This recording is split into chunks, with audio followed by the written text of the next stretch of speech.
A ditadura da Venezuela tornou dezenas de opositores inelegíveis. Confira os detalhes com Paulo Edson Fiori.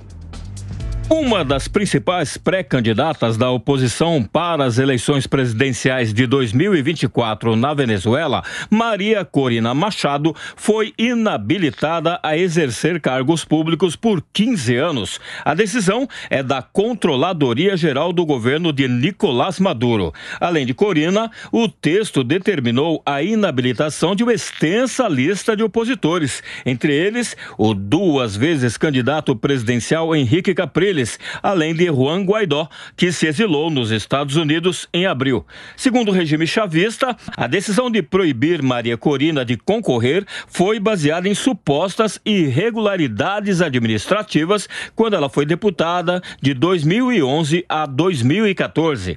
A opositora também é acusada de ter participado de uma rede de corrupção liderada por Guaidó, reconhecido entre janeiro de 2019 e janeiro de 2023 como presidente interino da Venezuela por 50 países que rejeitavam a reeleição do presidente Nicolás Maduro.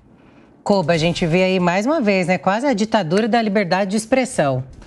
Pois é, né, Elisângela? A gente sabe que os governos ditatoriais, eles fazem uma maquiagem para não parecer uma ditadura. Então, o que acontece? A gente viu nessa semana, por exemplo, o presidente Lula, naquela mesma ocasião em que ele relativizou o conceito de democracia, dizendo ao jornalista que fosse acompanhar as eleições na Venezuela para mostrar que lá é democrático, que tem eleição.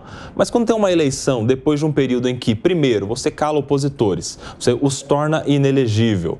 Mais do que isso, você cala a imprensa, porque é assim na Venezuela, e que, de uma maneira geral, não há quem possa falar contra o governo, seja para a imprensa, seja para um opositor, a gente tem uma dificuldade muito grande de aquele que se coloca como candidato não vencer as eleições. Então, é claro, as urnas vão indicar que o Maduro vai vencer as eleições, porque durante tanto tempo não tem quem possa se opor, não tem quem possa noticiar com isenção as coisas que acontecem na Venezuela. Lá o Estado está mais avançado, em alguns outros lugares a coisa está começando agora, devagarzinho. E esse é o tipo de situação, né, Koba, que nos impede de dizer que a ditadura ou que, enfim, a democracia é um conceito relativo. Ou é ou não é. No caso da Venezuela, não é. Exatamente, não é. E pior que, assim, aqui pelo menos, todo mundo sabe que lá de fato não é.